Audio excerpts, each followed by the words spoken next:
राहुल जी, ऐसा क्यों है आज के समय में कि black magic has become an industry और वो इंसान के मन में भय डालने का एक बहुत बड़ा माध्यम बन चुका है?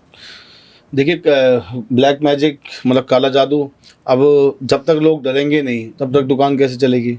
कुछ ऐसी बातें बताओ, चटपटी बातें जिनकी वजह से दुकान चले। काला जादू है क्या? देखिए, आप इसको समझिए। हम रूप की बात करते हैं ना, तंत्र क्रियाओं के अंदर जादू का जो जिक्र है ये कुछ टाइम पहले आया है। जैसे अभी आपका ये करण पिशाचनी और भी आपने 2-3 नाम लिए, ये 10 साल पहले आप जानते भी नहीं ये होंगे। हमारे ग्रंथों में कहीं काला जादू का जिक्र नहीं है। काला जादू का कोई जिक्र नहीं है। जैसे करण पिशाचनी वगैरह, अब भी जब से ये पॉडकास्ट, ये इंस्टाग्राम पे रीलें आई हैं, उससे पहले तक आप मुझे बताइए, क्या आपने, किसी ने, आपके फादर ने, किसी ने सुना था कि करण पिशाचनी होती है? मैंने तो बचपन में ज्यादा ऐसा कुछ सुना नहीं था। हाँ, तो ये किसी ने नहीं सुना होगा। 2015 से पहले मेरी गारंटी है कोई जानता भी नहीं होगा। ये कहीं से बुक से किसी ने एक विक्रम बेताल से कहानी निकाली, मतलब सब ने वायरल कर दी उसको। अब सबके पास है। अब तो चावड़ी बाजार में किलो के हिसाब से बिकती है, ठीक है ना? तो ऐसे ही ये काला जादू है। काला जादू नाम की कोई चीज़ नहीं होती। जो ब्लैक मैजिक की हम बात करें, तंत्र क्रिया होती है, इसी को ही काला जादू बोले। काला का मतलब क्या होता है? हम ब्लैक को डरावना मानते हैं, ठीक है ना? बदी, रात को क्या बोलते हैं? बदी। तो बदी के कारण क्या कि भाई इसने तो कोई काला जादू कर रखा है इसके ऊपर। जब कुछ समझ नहीं आया तो अब वो ये तो नहीं बोल रहा कि तंत्र क्रिया हो रखी है, वो कह रहा काला जादू हो रखा है, इसके घर में तो ये सब समस्या आ रखी है। तो इसका एक परिभाषा ये है।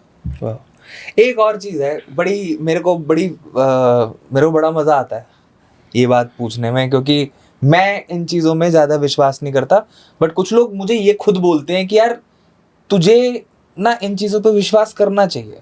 तो यार मैं क्यों विश्वास करूं? अगर मैं परमात्मा के साथ जुड़ा हूं, मैं भगवान में विश्वास करता हूं, मैं एनर्जी में विश्वास करता हूं, तो मैं इन सब चीजों में ना ज्यादा मानता नहीं।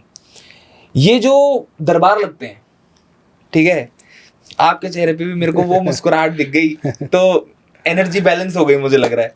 ये जो मुंडियां घुमाई जाती हैं, जो सर घुमा घुमा के मेरे अंदर माता आ गई, मेरे अंदर देवी आ गई, मैं पर्सनली मानता हूं कि देवी बहुत शक्तिशाली है। और ये क्या चल रहा है? मतलब क्या ये सच है? क्या एक इंसान के शरीर में देवी आ सकती है? कुछ समय पहले एक और भी चीज सामने आई थी, सुधा चंद्रन जी, राइट?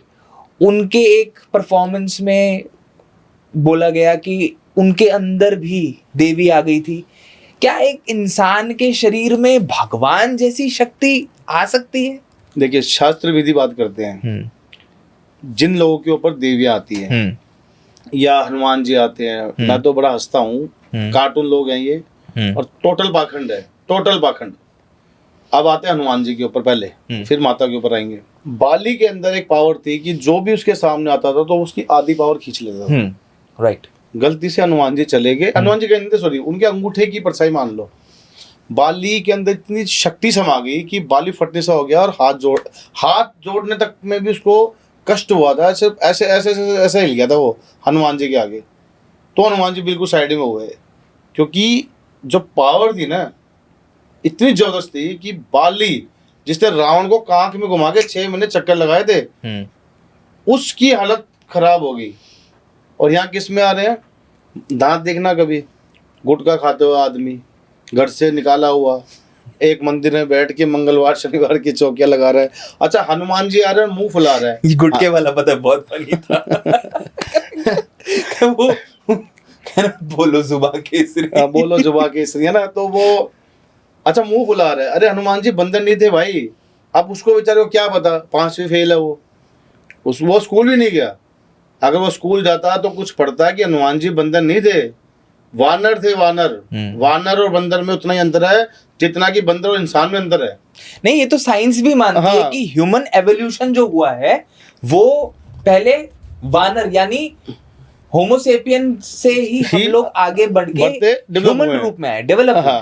तो ये तो उनका रहा। अब माता की बात कर लेते हैं सीरियसली।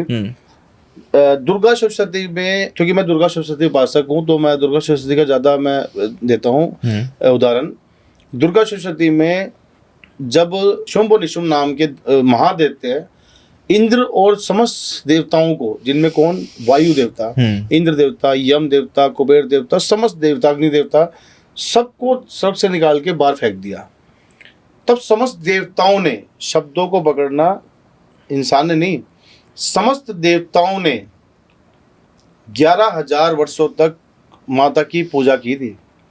तब गंगा जी में स्नान करने के लिए माता पार्वती आई थी। जब माता पार्वती ने उस समस्त देवताओं को कड़ी तपस्या करते हुए देखा तो माता पार्वती ने कहा, समस्त देवता आप इकट्ठे हुए किसकी पूजा कर रहे हो? ये दुर्गा सप्तशती में लिखी हुई चीज है। तब माता के शरीर में से कौशिकी प्रकट हुई और कौशिकी ने कहा कि समस्त देवता एकत्रित हुए मेरी पूजा कर रहे हैं। जब माता के शरीर में से कौशिकी का प्रादुर्भाव हुआ यानी कि निकली, तब माता का रंग काले रंग का पड़ गया। तो वो हिमालय पर रहने वाली कालका जी के नाम से प्रसिद्ध हुई, जो आज भी कालका जी मंदिर है। और माता ने इंद्रदेव को कुछ सेकंड के दर्शन देख के अंतर ध्यान हो गई देवताओं को। और यहाँ माता किस में आ रही है? एक औरत, उसका बैकग्राउंड चेक करना एक बारी। लड़ाई झगड़ों से भरा हुआ, कई तो डिवोर्सी हैं जिनको मैं पर्सनली जानता हूँ जिनके अंदर माता आती है। कईयों के उनके पड़ोसी को उससे हालात पूछना कि कैसी माता है।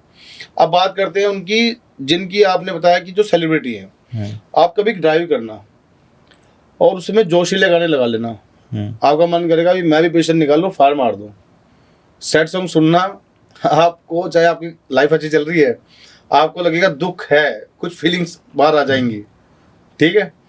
आप नॉर्मल वैसे कोई गाने सुनना तो वैसा मूड बन जाता है। जिस माहौल में हम होते हैं, जिस एटमॉस्फेयर में होते हैं, बहुत ज़्यादा भक्ति भाव के कारण हमें ऐसा प्रतीत होने लग जाता है कि सर कुछ हो गया है। आप एनर्जी फील करना शुरू कर देते हैं। कुछ होता नहीं है, कोई ऐसी माता या कुछ नहीं आती। पहली बात तो मैं तो जागरणों को ही गलत मानता हूँ। मैं तो कहता हूँ जागरण होना सबसे बड़ा गुनाह है। जागरण जो है ये हमारे शास्त्र विरोधी चीज़ है ये। लेकिन हम इस टॉपिक पे इसलिए जानना चाहते हैं कि ये फिर दूसरी लाइन में चल जाएगी ये चीज़। अगर कोई मुझसे तर्क करे जागरण का, तो ये बिल्कुल गलत है। नहीं होते थे हमारे यहाँ रात जगाई जाती थी पितरों की, भगवानों की, देवी देवताओं की। तो उसमें साउंड नहीं होता था क्योंकि रात को प्राकृतिक सो जाती है। 5 बजे के बाद हमारे बड़े बुजुर्गों ने कहा था ना नदी पे जाओ ना पेड़ों को छुओ, क्योंकि ये सो गए हैं। और जब आप हाईली साउंड पे जब आप चलाते हो तो आप प्रकृति को डिस्टर्ब करते हो। कोई भगवान खुश नहीं होता आपसे।